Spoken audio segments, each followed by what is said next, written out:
tarde, pessoal. Boa tarde, Stephanie, tudo bem? Vinícius. Gente, para não extravasar muito tempo, eu vou me apresentar rapidamente, apresentar a Coru para quem não conhece, e aí a gente já começa, né, o nosso papo de hoje. Combinado? Bora lá, então. Muito bem, eu sou o Samuel Ferreira, mais conhecido como Muca, na vida e também na Escola Coru. Aqui na escola eu faço parte do time de Growth, né? Mas estou inserido aqui nas comunidades, eu administro todas as comunidades da Coru e as agendas de talks e eventos, tá? Então, e também estou inserido aqui no time de atração por afiliados, tá? E então, se alguém tiver alguma sugestão de tema, né, da comunidade que queira fazer algum bench, alguma live, pode me chamar e aí eu coloco na agenda com certeza, tá bom? E o que é a Coru, né, gente? A Coru, nós somos uma universidade as a service, né? Nós aceleramos empresas e pessoas através de três grandes torres de atuação, tá? Eu vou passar por elas rapidamente.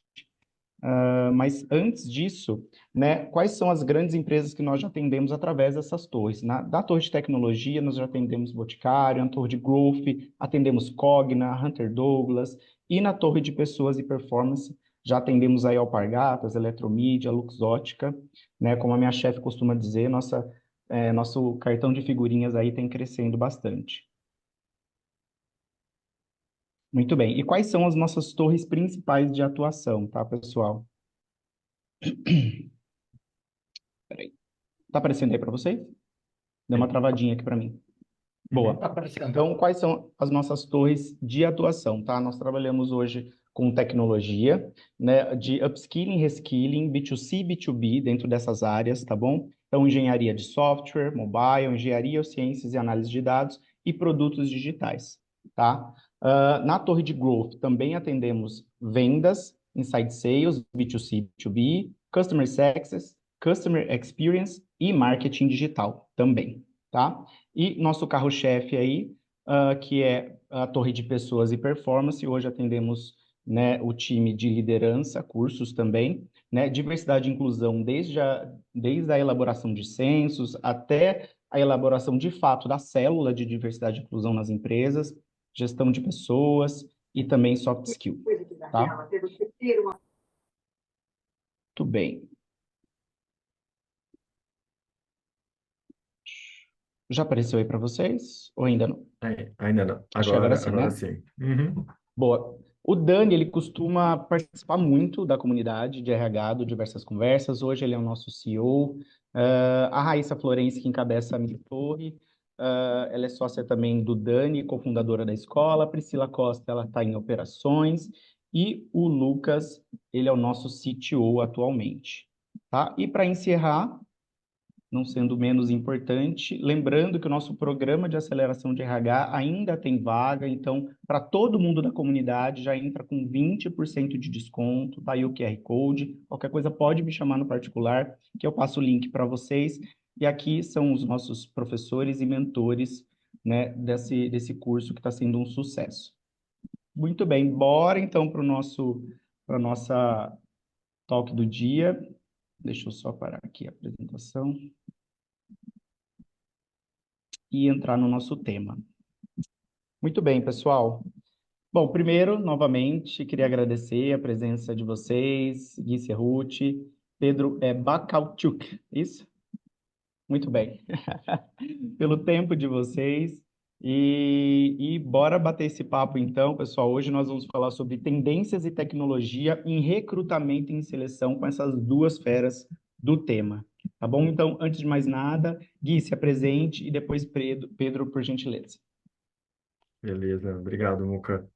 Bom, pessoal, eu sou o Guilherme Cerruti, o Gui Cerruti. Eu tenho 12 anos na área de People, passando aí por empresas pela Ambev, Cielo, hoje eu trabalho na McKinsey. E hoje eu lidero o time de recrutamento e seleção para os programas que a gente chama de Business Analyst, então, que é o equivalente aos trainees do mercado, e de Associates, que são as pessoas que estão voltando do MBA. Eu estou há 6 anos aqui na McKinsey. atuando, enfim, em algumas áreas. Então, hoje esse é meu foco, mas já passei também por employer branding. Estou voltando agora uma área global para desenvolvimento de estratégias de recrutamento e seleção para o mundo todo. Então, tenho alguma experiência aí para compartilhar com vocês. Espero agregar bastante para o conhecimento de vocês. E, enfim, isso aqui espero que seja realmente um bate-papo, que vocês interajam bastante com a gente. Maravilha, obrigado, Gui. Pedro, bora lá. Muito bem. Obrigado pelo convite. Tô bem feliz. Acho que especialmente por ser um tema que tá todo mundo querendo aprender sobre isso, né? Então, poder falar também é uma oportunidade para nós de se conectar ainda mais com o que está acontecendo. Mas, me apresentando, sou Pedro. Hoje eu lidero o time de recrutamento para as áreas de engenharia e produto no Nubank. Junto com isso, eu também cuido da área que a gente chama de Early Talent, que é responsável pelos programas de estágio. E antes do Nubank, eu já passei por empresas como a Dell, como Sicredi. Vocês vão notar pelo meu sotaque que eu sou gaúcho. Nós moramos em São Paulo, já há quase 6 anos. E, enfim, maior parte da minha trajetória é dentro da área de recrutamento e seleção. Então, bem feliz de estar aqui Muito trocando bom. com vocês. Maravilha. Obrigado, viu?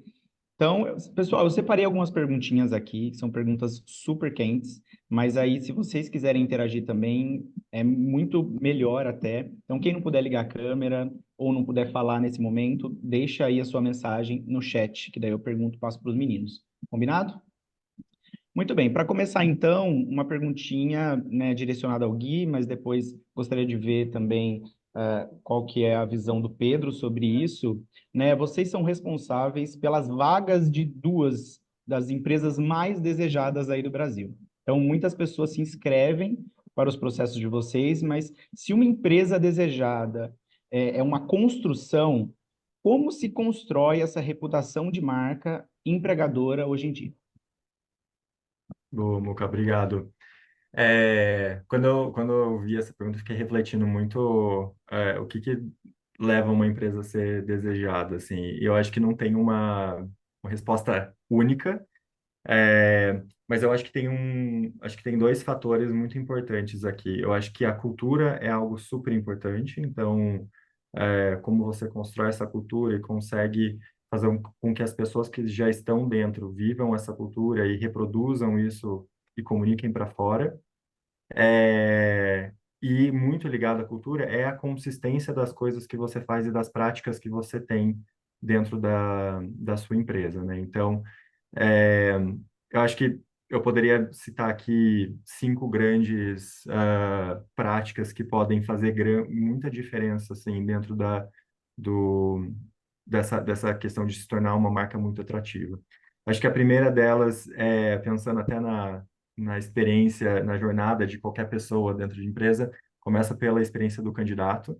Então, como que você está pensando essa experiência do candidato? Desde as interações que você tem no momento de uma atração, você está sendo receptivo o suficiente para atrair essas pessoas? Você está comunicando a sua cultura pro lado de fora, né? Como que você está algo super importante, porque às vezes a gente acha que a gente só tem que falar a beleza de se trabalhar no lugar, mas eu acho que é importante você ser muito sincero e falar também quais são as dores de se trabalhar naquele lugar, porque nem tudo são mil maravilhas, né? Então, eu acho que é importante você ser sincero, porque isso também vai trazer muito mais sinceridade ali nas conversas com as pessoas. E aí a gente pensa no processo seletivo em si, né? Como que você tá pensando a experiência desse candidato ao longo do processo. Se as pessoas que estão interagindo estão sendo engajantes ali, né? Estão, de fato, sendo muito receptivas com essa pessoa, o respeito que você tem com esse candidato, ele também vai sentir, porque se a gente não é respeitoso desde o início, a pessoa já vai ficar com o pé atrás, como vai ser a minha experiência depois que eu entrar dentro dessa empresa, né? Então, Acho que a experiência do candidato acho que seria o primeiro deles. E o onboarding também, muito ligado à experiência do candidato, como que essa empresa está estruturando o onboarding, porque quantas vezes a gente vê pessoas comentando, eu entrei já jogando, já entrei na área sem saber muito o que eu estava fazendo ali. Então, é super importante a pessoa sentir que ela está entrando num lugar que vai respeitar a jornada dela, pelo menos nos primeiros passos aí, para que ela realmente tenha todos os recursos e as ferramentas para ela conseguir ter uma carreira de sucesso, depois que passar esse processo do onboarding. Acho que o segundo ponto entra muito do employee experience. Então, como que uma vez que você passa de ser candidato e já passa a ser um funcionário, colaborador daquela empresa, como que isso está estruturado, né? A empresa tá cuidando da experiência dessa pessoa. E aí a gente tem que pensar no engajamento, as ferramentas de engajamento das pessoas dentro da empresa. Então, se os benefícios são atrativos, né? São equivalentes ao que a gente vê de prática no mercado, porque com certeza também isso vai pesar bastante na opinião dos colaboradores com relação àquela empresa. E ele vai se sentir valorizado, né? Eu acho que a gente tem que pensar muito também nessa questão de quanto que as pessoas estão se sentindo valorizadas. Um terceiro ponto, eu acho que é crescimento e desenvolvimento dentro da empresa. Então, todo mundo, obviamente, quer entrar em um lugar para trabalhar e sentir que está avançando, está desenvolvendo novas habilidades, está conhecendo temas diferentes. Aquela empresa acredita nela, por isso que está investindo tempo, dinheiro, recursos em geral, para que aquela pessoa continue desenvolvendo habilidades que antes ela não tinha, a empresa vê como algo valioso e ela consiga continuar crescendo, né, dentro daquela empresa. E eu acho que muito ligado a desenvolvimento e crescimento tem a questão da liderança, né? Então, como a liderança daquela empresa realmente cuida das suas pessoas. A gente vê em muitos lugares aí, às vezes, a liderança despreparada para cuidar de pessoas, e isso acaba criando muita frustração entre o colaborador, a liderança. Então, a liderança precisa ser preparada e realmente ser genuína, genuíno o interesse de se cuidar daquelas pessoas. Eu acho que o quarto ponto aí entra no do basics aqui, né? Ferramentas de trabalho. Então, quanto que aquelas pessoas realmente têm acesso às ferramentas necessárias para elas conseguirem trabalhar e darem o melhor de si ali, porque, enfim, sei lá, o computador não funciona tão bem, ou os sistemas de RH, TI não funcionam da forma que deveriam funcionar, e aí a pessoa acaba perdendo muito tempo, às vezes, em coisas básicas, e não consegue realmente focar os esforços e a atenção no que ela deveria focar para o que ela foi de fato contratada ali. E eu acho que o último ponto a gente fala muito de propósito hoje em dia, né? Inclusive, eu acho que as novas gerações têm buscado lugares para se trabalhar onde elas tenham um senso de propósito. Elas não vão, diferente da geração, às vezes, dos nossos pais e tal, que iam para o trabalho porque só precisava trabalhar. Hoje elas procuram assim, tá bom, eu vou para. Opa, é, desculpa, gente, tava meu mouse aqui. É, como que eu vou para esse lugar e eu vou realmente criar impacto. Eu vou conseguir não só trabalhar, mas eu vou ver isso de forma no futuro. Então, a gente fala muito de responsabilidade social. Acho que hoje em dia as empresas estão olhando muito para ESG. Então, diversidade, impacto ambiental. Então, acho que as empresas precisam olhar práticas mais modernas, digamos assim, e trazer isso para o seu dia a dia e conseguir comunicar muito bem isso para as pessoas também é importante. Às vezes a gente faz e não consegue mostrar tanto para as pessoas internamente, elas não conseguem ver o valor das coisas que as empresas estão Sim. fazendo. Eu chamo isso de salário emocional, né? É tipo isso. Muito Boa. Eu acho bem. que seriam Isso. esses pontos. Boa, Gui, obrigado, viu? Pedro, você quer complementar o Gui? Como que é a sua visão sobre isso? Pessoal, só para quem chegou, chegaram algumas pessoas agora recentemente, então a pergunta basicamente é, eles trabalham em grandes empresas, né, grandes corporações, e que é muito desejada, né, eles têm ali um processo seletivo de muitas pessoas, e essa empresa desejada é uma construção, né? Então a pergunta foi, como que constrói essa reputação de marca empregador hoje em dia? Aí o Gui estava dissertando sobre isso e agora o Pedro vai trazer a visão dele. Boa. Acho que o Gui já nos deu uma aula aqui, né? Já trouxe uma visão bem ampla. Acho que o que eu destacaria, e que eu concordo muito com o que o Gui disse, para mim tem duas palavras, né? Consistência e intencionalidade. Eu acho que não existe marca empregadora que pare de pé se você está contando alguma coisa que não é percebido por quem faz parte da organização. Então, acho que uma coisa que o Nubank se preocupou muito antes em ser de fato um bom lugar para trabalhar para quem estava aqui do que ficar querendo contar para as pessoas como era e criar uma narrativa que ela não era vivida e percebida. Tem uma coisa que a gente sempre fala, né? O Nubank tem 5 valores e um deles, o primeiro, é a gente quer que os nossos clientes nos amem fanaticamente. Às vezes até se surpreendem, uau, mas eu acho que isso direciona muito da maneira como a gente é como um produto, né? Então, e hoje quando você pensa que o Nubank tem 100 milhões de clientes, é muito provável que algum dos nossos candidatos e possíveis colaboradores sejam clientes do Nubank. Então não faz nenhum sentido eu oferecer uma experiência encantadora do meu produto, né? E quando a pessoa chegar aqui para trabalhar ou se conectar com a gente como marca empregadora, ela não viver essa mesma experiência. Então, e aí volta, a gente é coerente, intencional ou busca ser em tudo que a gente faz.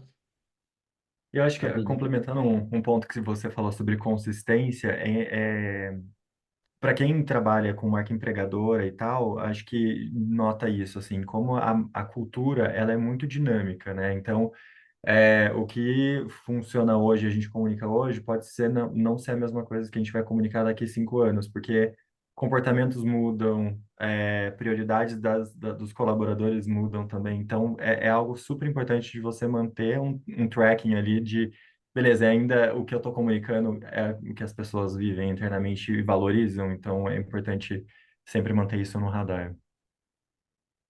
Show. Muito bom. Pessoal, quem puder abrir a câmera, tudo bem. Quem quiser fazer alguma perguntinha também está livre para fazer pergunta. Se não puder abrir a câmera e falar agora no momento, pode deixar no chat. Combinado? Senão eu vou seguindo aqui com as minhas perguntinhas de ouro aqui para os meninos.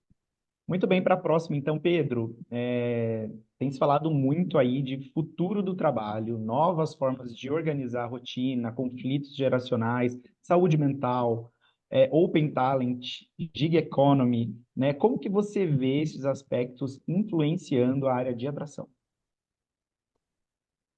Boa. Eu acho que tem uma coisa, a primeira coisa que eu destacaria dessa pergunta é que a gente está vivendo um momento onde essas transformações e as disrupções, elas são muitas e com uma velocidade muito maior do que a gente está acostumado, né? Então, acho que a gente tem cada vez menos tempo para se preparar. Ah, agora chegou o Open Talent, então vamos ficar aqui, vamos nos... Tipo, ela tá e daqui a pouco vai vir uma outra coisa, então acho que todas as organizações elas estão sendo impactadas por essas transformações e para a área de atração não é diferente. Eu acho que um segundo fator que eu destacaria aqui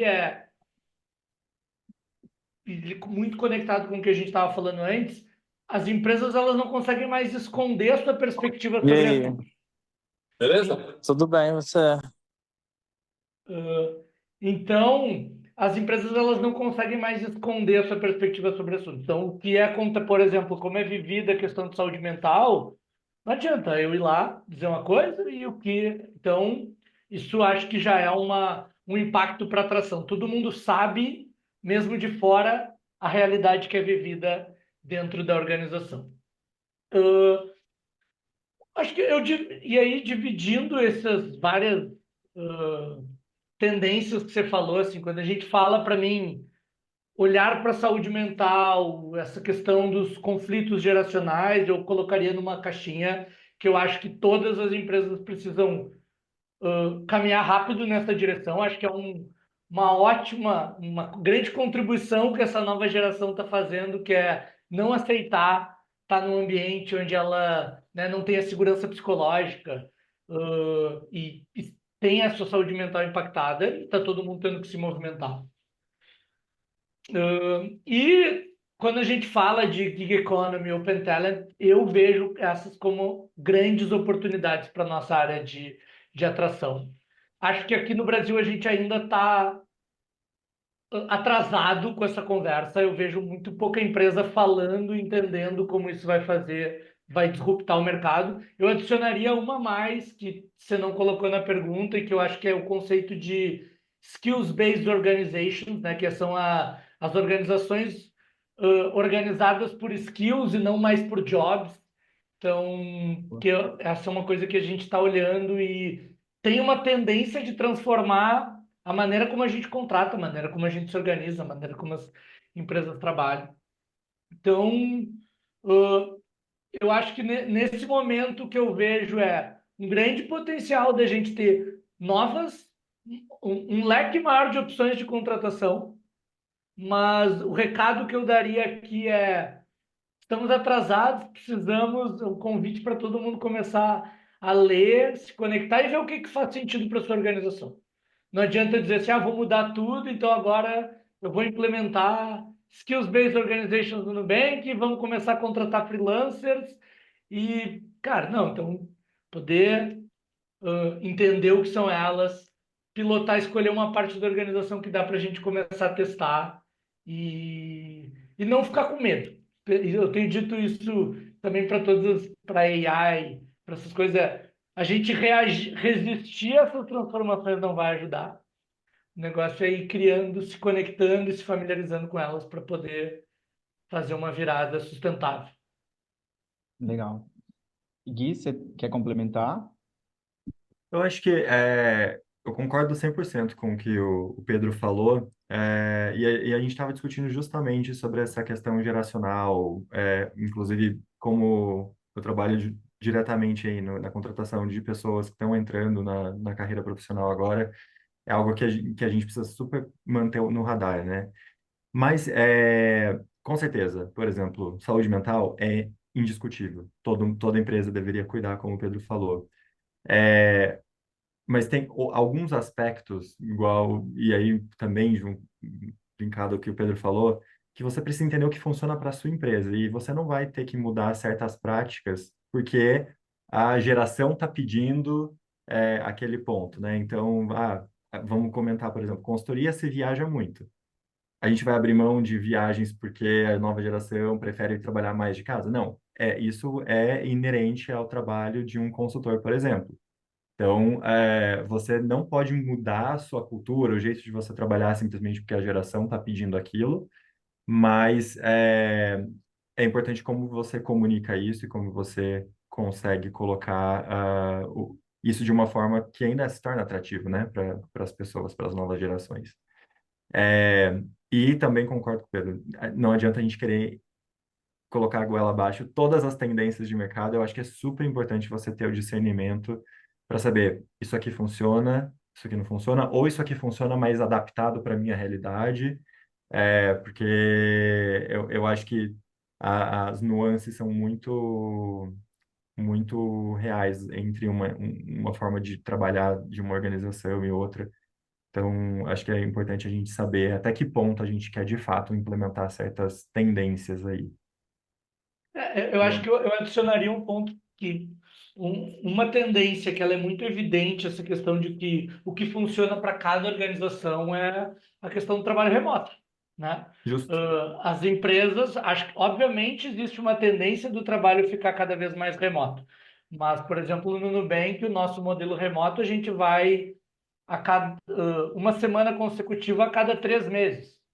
Tem empresas que o modelo é 3 vezes semana, tem empresas que varia. Então, o que você precisa saber é que problema você quer resolver, o que é Uhum. prioridade e reconhecer que tem trade-offs.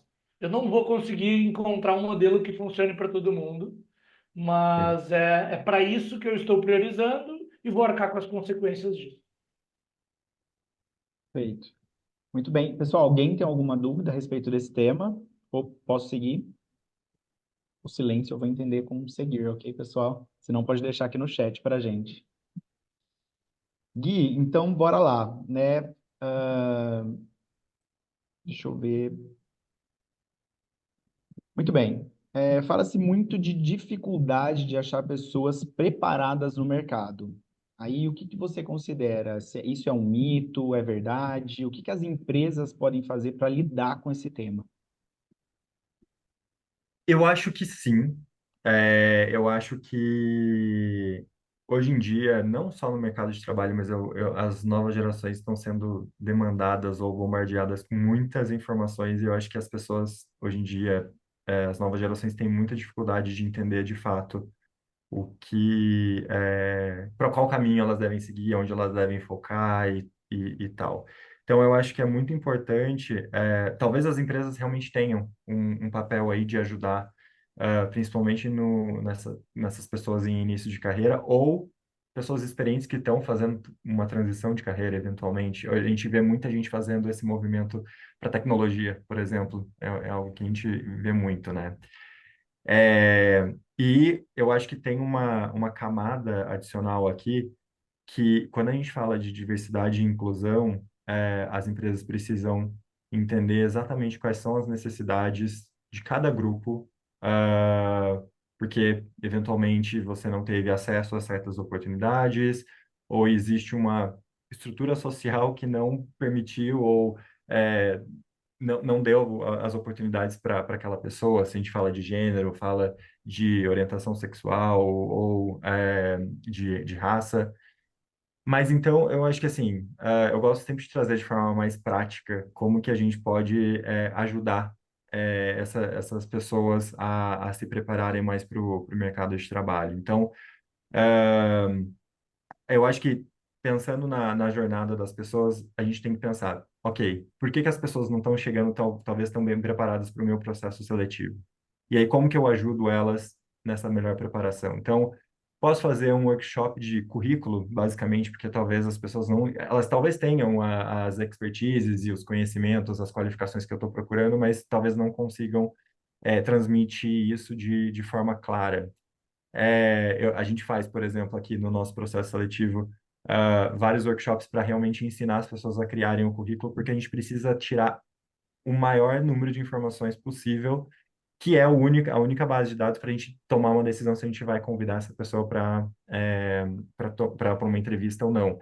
Seria ótimo se a gente pudesse entrevistar milhares de pessoas, mas, enfim, por conta de recursos, a gente não consegue entrevistar todo mundo. Então, a gente usa muito esse recurso de vamos ajudar as pessoas a prepararem um currículo ou se prepararem para a entrevista. Eu não sei o quanto de vocês conhecem, mas o processo de consultoria realmente demanda uma preparação e uma dedicação nas entrevistas de business case, contar a história pessoal, porque daí é bem específico para o modelo que a gente faz nas nossas entrevistas. Então, a gente precisa dar esse suporte para as pessoas. É, e se a gente pensa, extravasando um pouco mais aqui só para o mundo de consultoria, mas talvez para o mundo de tecnologia, o Pedro deve passar isso também lá, como que a gente acha pessoas qualificadas para, assim, como cientistas de dados, é, sei lá, data scientist, data engineer, Desenvolvedores, isso. desenvolvedores, exatamente. Então, hoje em dia a gente tem muitas instituições no mercado que já preparam essas pessoas para o mercado de trabalho. Então, às vezes pegam pessoas que não tiveram oportunidade de desenvolver aquela skill e dão a capacitação e colocam essas pessoas depois em contato com empresas no mercado, porque é uma mão de obra, é um conhecimento que a gente vê muito em falta. Então, as empresas podem fazer essas parcerias com essas instituições que, com certeza, vão sair pessoas muito bem qualificadas para os seus processos seletivos, assim.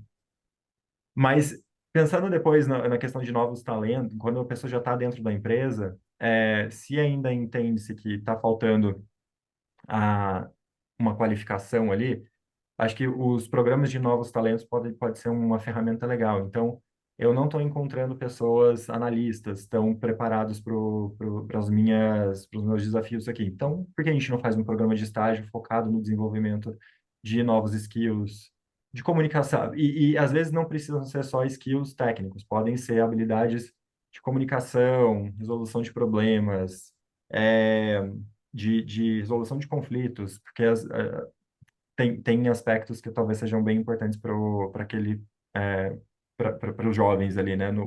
De novo, o básico bem feito para esses jovens poderem ter uma boa carreira depois dentro da empresa. E, de forma geral, não só para as pessoas que estão entrando, eu acho que os programas de treinamento também, de forma estruturada, pensando em cada momento da carreira daquele colaborador, também acaba sendo uma ferramenta muito importante. Então, se eu estou assumindo um papel de liderança, é, vamos criar uma jornada para esse colaborador, onde ele vai desenvolver novas habilidades ali de liderança.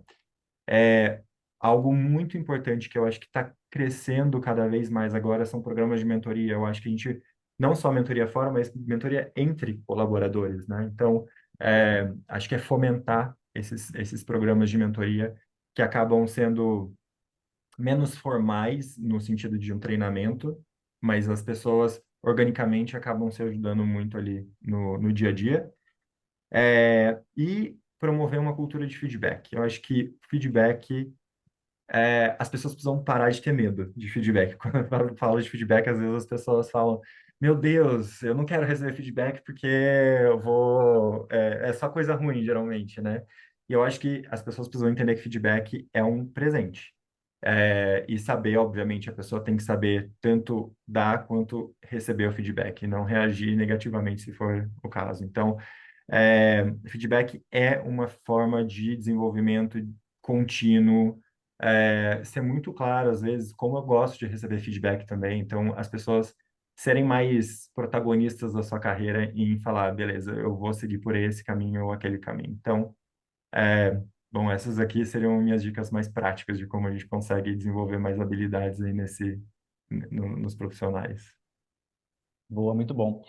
Antes da gente ir para a próxima pergunta, aqui dá um gancho muito nessa mesma pergunta, só que eu vou fazer para o Pedro, que aí já engloba um pouquinho a área de tech, então já dá para você responder. Mas antes, o Cleiton deixou uma perguntinha aqui para a gente, né? Oi, pessoal, boa noite. Muito interessante o papo. Ainda sobre diversidade, gostaria de saber como vocês trabalham a questão de vieses inconscientes intrínsecos à liderança e equipes. Então, o Gui, depois eu já faço a pergunta para o Pedro, e aí ele já pode responder num geralzão. Legal. Bom, aqui na firma tem muitas ferramentas para isso. Bom, aqui diversidade e inclusão é um dos pilares, não é permitido nenhum tipo de discriminação, nenhum tipo de diferença porque você faz parte de algum grupo de afinidade. Então, a gente tem várias ferramentas para isso. E eu acho que é um papel até do time de people, e isso depois de forma bem cross aqui da liderança, é analisar como que a gente tem evoluído em termos a gente tem representatividade desses grupos de afinidade em todos os níveis hierárquicos da firma. A gente está dando oportunidade para todas essas pessoas. Quais são as ferramentas para a gente conseguir, talvez, dar mais oportunidade? Será, como eu comentei, mentoria é uma delas? A gente precisa de pessoas, por exemplo, líderes dando mais oportunidades para pessoas desses grupos de afinidade para elas crescerem mais? Porque, querendo ou não, às vezes a liderança acaba se juntando mais a pessoas iguais a elas, então eu acho que isso entra muito nos vieses inconscientes, mas aí você precisa ser intencional, eu acho que essa é a palavra, intencional, de saber, ok, isso pode acontecer, como que eu crio barreiras ou guidelines ali que vão me garantir que as pessoas não estejam sendo enviesadas. Boa. Muito bom. Cleiton está respondido. E agora eu vou passar a palavra para o Pedro, porque daí ele pode puxar esse gancho também através da pergunta que eu vou fazer, que linka muito com a pergunta que eu fiz para o Gui, né, sobre o mercado, dificuldade de encontrar pessoas. Então, seguindo essa mesma linha dessa pergunta, né, a gente ouviu falar muito do tal apagão tecnológico, que seria um grande risco, mas não se fala mais tanto nele quanto se falava 2 anos atrás. O que que mudou? O risco ainda existe? Como que está isso para você? E aí depois já linka também, né, sobre esse cuidado aí com a atração. Boa. Sabe que quando eu ouvi sua pergunta, talvez, obviamente, eu esteja enviesado por estar trabalhando numa área hiper especializada e que eu não deixei de ouvir sobre o apagão de talento, o que eu acho que já responde um pouco né? Eu acho que ele ainda existe, ele é um risco importante, assim, que a gente tem, né? Uh, Quando eu me pergunto por que talvez exista uma percepção dele ter diminuído, me ocorrem duas hipóteses. Uma é, talvez a gente já vem falando tanto que a gente se acostumou e assumiu como uma verdade, né? Há um apagão de talentos e talvez a gente não se impressione mais. Mas acho que também teve um fator que, pós-pandemia e ali, um pouco das crises que a gente viu no mercado de tecnologia, demissões em massa, que deu uma sensação de que se tinha mais gente no mercado do que vaga disponível. Então, eu acho que isso pode ter, né, obviamente, impactado. Mas eu acredito que sim, existe ainda um gap. Eu estava lendo uma pesquisa do Google for Startups, que eles estavam dizendo que eles fizeram um estudo do que pessoas queriam se graduar entre 2021 e 2025 e a quantidade de vagas que seriam abertas nesse mesmo período. E a estimativa desse estudo é que o gap no Brasil seria de 500 mil pessoas, 500 mil vagas a mais do que pessoas disponíveis. Então, né, para tentar tangibilizar um pouco mais, eu acho que quando a gente olha para um nível de especialização ainda maior, por exemplo, AI, né, que é o grande assunto, esse gap ele ainda é maior. Então, obviamente tem, a gente pode ficar dias aqui entendendo as razões, acho que tem uma questão, quando a gente fala de Brasil e América Latina, uma questão de desigualdade que ela é muito profunda e está diretamente relacionada a isso. Mas eu acho que, sem dúvidas, existem alternativas que as empresas podem fazer para contribuir a diminuir esse gap. Acho que o Gui já tinha comentado, né, da gente poder se preocupar em investir, em qualificar o nosso pool de candidatos. Então, como que eu me dedico a preparar para que os candidatos venham melhores qualificados para o meu processo seletivo, mas trazer oportunidades para que eu concorra por mais candidatos bem qualificados. Algumas empresas pensam, mas por que eu vou investir na formação de talentos para o meu concorrente lá contratar? Não, a gente está fortalecendo esse mercado do qual todos nós nos beneficiamos. Isso. Mas eu acho que tem uma outra coisa interessante e conectado com a minha primeira resposta, a velocidade com que a gente precisa aprender novas tecnologias é muito maior. Então, o conhecimento que eu tenho hoje, ele muito provavelmente vai estar obsoleto daqui a 1 ano, 2 anos. Então, as empresas, além de cuidar do mercado, elas têm que se preocupar em como que elas fazem o que a gente chama de reskilling, né? A mudança dos conhecimentos dentro da própria organização. Tem uma frase que eu gosto muito que é o analfabeto do século XXI não é aquele que não sabe ler e escrever, mas é aquela pessoa que não sabe aprender desaprender e reaprender. Eu acho que é isso que a gente precisa saber fazer. A gente precisa ter a capacidade de aprender, desaprender, reaprender constantemente. E as organizações vão precisar ajudar nisso, porque senão, no final das contas, todo mundo perde. Concordo.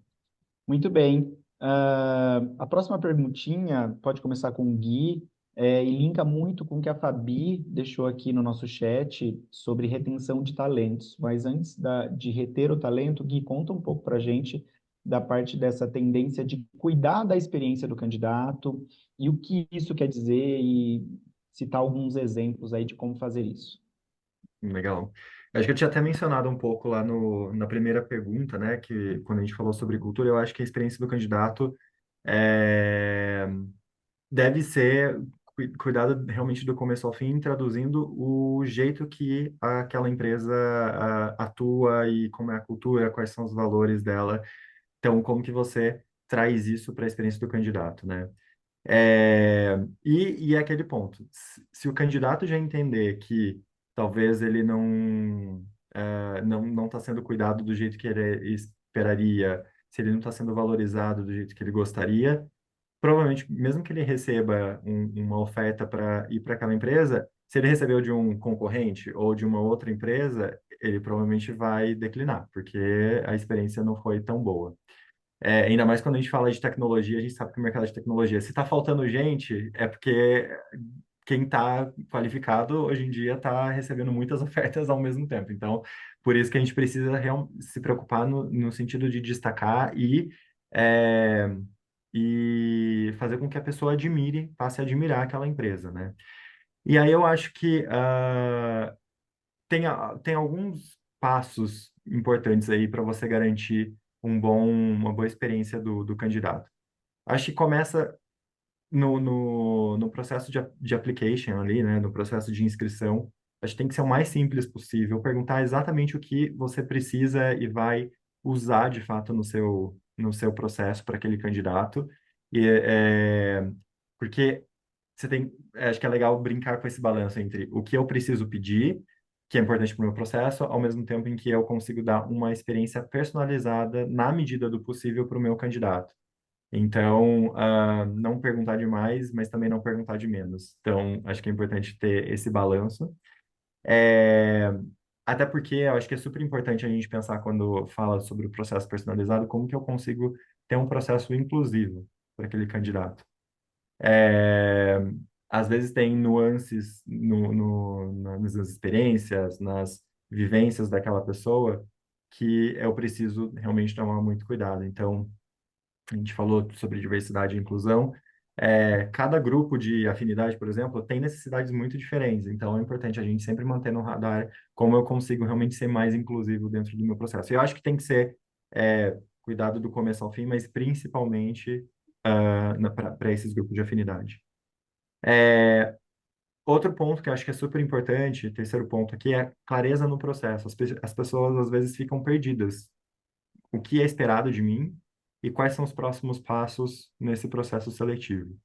Então, vai desde como que eu me preparo, como está esse suporte na minha preparação, até o tempo no processo seletivo. Então, tem gente que às vezes fica lá, sei lá, 4, 5 meses num processo seletivo, às vezes sem clareza do feedback.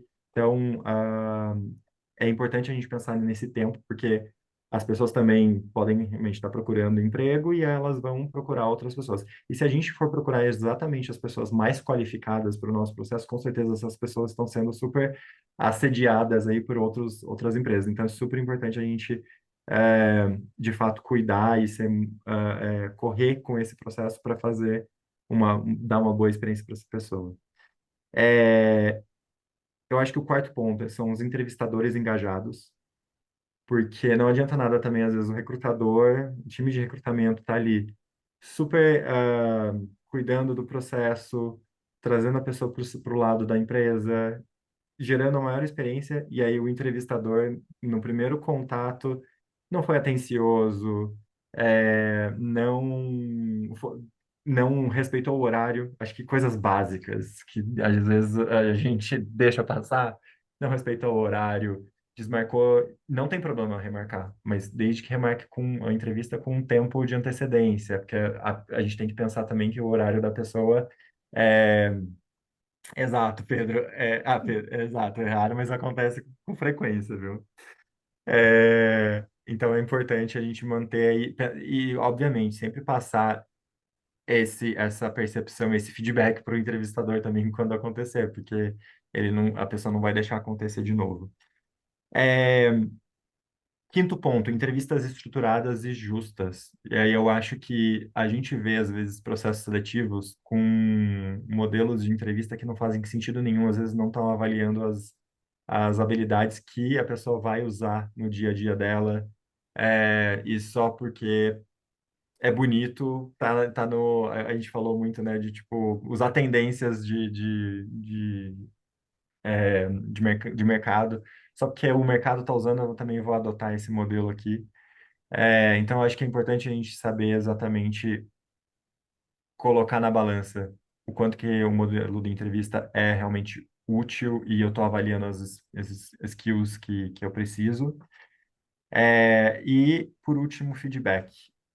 O quanto de gente que, às vezes, você entra em algumas páginas de empresas, seja no LinkedIn, ou seja nessas plataformas que fazem avaliação de empresas, e você vê, tipo, não recebi feedback, estou aqui há 3 meses esperando meu retorno.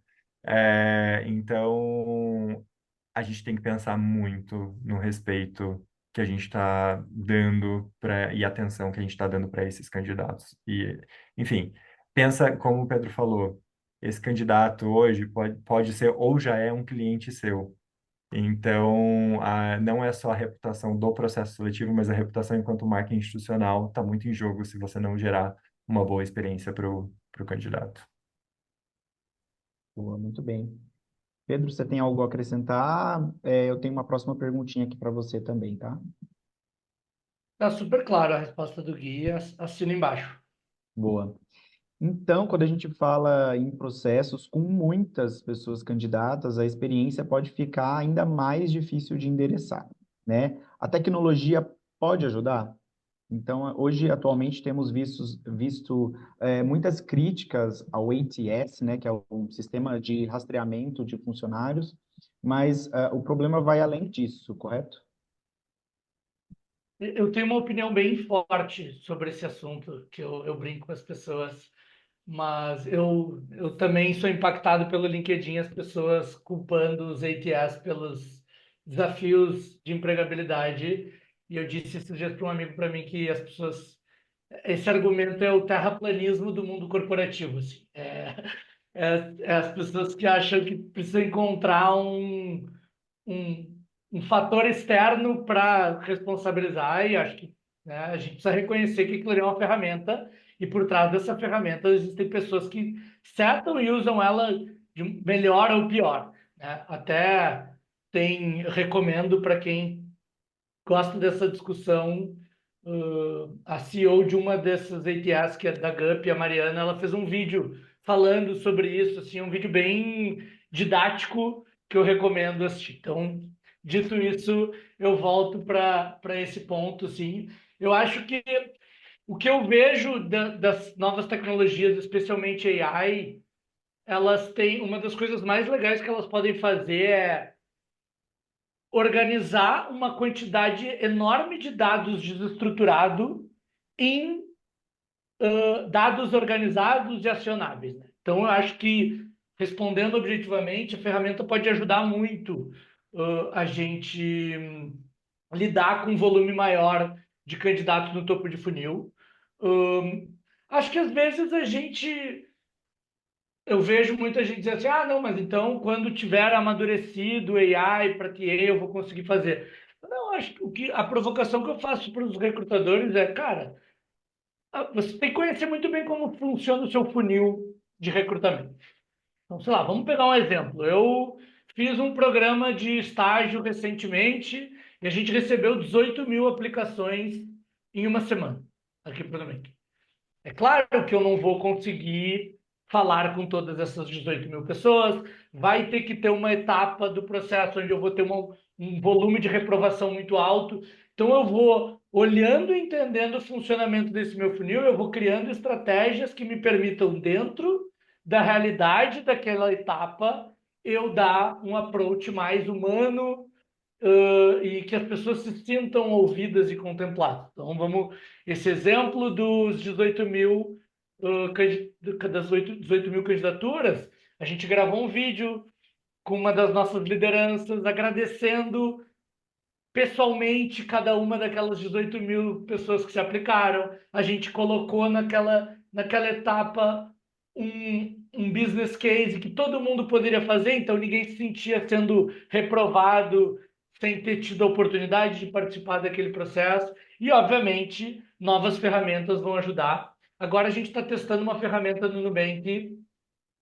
Eu não tenho nenhum resultado para compartilhar, mas ela está em fase de testes, que é uma ferramenta que ela vai fazer um recruiter screening, a primeira avaliação que seria do time de recrutamento por vídeo, usando AI.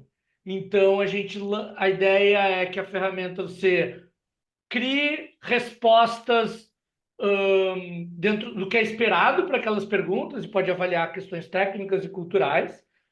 A pessoa candidata vai gravar sua resposta e a ferramenta de AI vai encontrando padrões das respostas que estão mais coerentes com aquilo que a gente está buscando, e um diferencial é que ela consegue dar um feedback em tempo real de como que foi a resposta da pessoa. Tem muita coisa que vai ter que fazer, tem que educar o mercado, como isso funciona, tem que educar a ferramenta para que ela de fato dê resposta. Então, hoje, nenhum candidato vai ser reprovado por isso, mas a gente está investindo em encontrar como que a gente usa tecnologia para que a gente possa ouvir mais gente sem perder o aspecto humano. Eu acho que isso é o que a AI traz de maior disrupção, né? É uma ferramenta tecnológica que te permite manter um toque humano dentro do possível. Sim, Uh, isso. então, não sei se eu respondi a pergunta, mas é mais ou menos por onde Total, estamos. já engatou até na nossa última perguntinha aí, que eu justamente ia perguntar sobre isso, né, sobre a tecnologia que vem avançando, né, como você vê isso, né, como que a IA tem ajudado ou não aí no recrutamento. Eu queria seu insight sobre isso, né, e o Gui também, por favor, que essa é uma perguntinha para os dois, para a gente, antes da gente finalizar. Se alguém tiver mais alguma perguntinha, pode deixar no chat. Mas vocês veem outras tecnologias mudando a forma de se recrutar ou não? Como que está isso para vocês? Vou começar aqui, Gui, aí depois você me Vai complementa. lá. Eu acho que pensando rápido assim, tem 4 coisas que eu vejo AI podendo impactar e fazer grandes transformações, e aí falando especificamente de recrutamento e seleção. Acho que a primeira coisa é a gestão da experiência do candidato, que é muito do que a gente estava falando, né? De poder dar retornos mais personalizados, mais rápido, e isso já tem muita coisa acontecendo e né? Vai evoluir muito mais. Acho que tem uma coisa da automação dessas etapas de avaliação, especialmente topo de funil. Tipo de Como que a funil, gente consegue falar com mais gente, com mais qualidade, sem precisar fazer aquelas grandes reprovações, que se está acostumado e com pouco retorno. Acho que tem uma coisa de organização de dados. Sei lá, vou dar um exemplo. A gente contrata, em média, 3 mil pessoas por ano no Nubank. Bota aí que para cada uma contratação a gente avalia 10 pessoas no topo do funil. Então, estamos falando que a gente fale com, sei lá, 30 mil pessoas num ano passem pelo processo seletivo do Nubank. E a quantidade de informação que eu gero nessas entrevistas, nesses feedbacks, eu não estou conseguindo aproveitar isso. Imagina se eu tivesse a capacidade de usar um chat GPT para dizer assim, como que eu acho as pessoas que têm essas características, foram avaliadas nos últimos 2 anos e me deram a resposta X para a pergunta tal. E eu começar a, né, organizar isso. Então, essa é uma outra. O último tema é toda essa parte de organização desse Open Talent que a gente está falando. Então, eu ter ferramentas que conectam o meu talento interno com o meu talento externo, com a economia de freelancer, com universidades, e fazer isso se organizar, inclusive, baseado num modelo organizado por skills, que é um convite para uma outra call da gente falar sobre isso, que é um tema bem Boa, legal. Então, para mim, são essas 4 coisas que me ocorrem. maravilha. E por aí, Gui? Não, concordo com o Pedro. Eu acho que só queria colocar um ponto. Eu acho que AI tem um potencial de resolver tanto problema que a gente ainda nem sabe o que é capaz, assim. Então, eu acho que vale muito a pena a gente se alfabetizar ali no que AI pode fazer, que a gente vai descobrir um potencial de coisas, assim, bizarras, positivamente falando, que, enfim, todo mundo vai poder se beneficiar muito, assim. Então, acho que esse é meu recado. Invistam em AI, porque eu acho que tem muita coisa para aprender e fazer ainda no mercado de talent. Boa. Muito bem. Pessoal, tem mais alguma perguntinha? Querem deixar aqui no chat antes da gente finalizar? Tem um minutinho final aí antes da gente agradecer novamente os meninos. Não? Tudo bem? Muito bem, então, Pedro, muito obrigado pelo seu tempo novamente. Infelizmente, eu acho que isso, né, eu ficaria aqui que é uma aula aí, foi esse tempo com vocês, foi uma aula esse tempo com vocês. Gui, muito obrigado também pelo seu tempo novamente. Com certeza virão novos convites aí. Me aguarde, que eu vou chegar com novos temas aí para vocês. Espero que dê certo, caso a agenda aí. Enfim. E esse vídeo com certeza vai estar disponível para vocês na próxima semana. Eu coloco lá na comunidade, libero para vocês também, caso queiram disponibilizar para alguém, tá bom? Então, boa noite a todos e até a próxima talk. Tchau, tchau.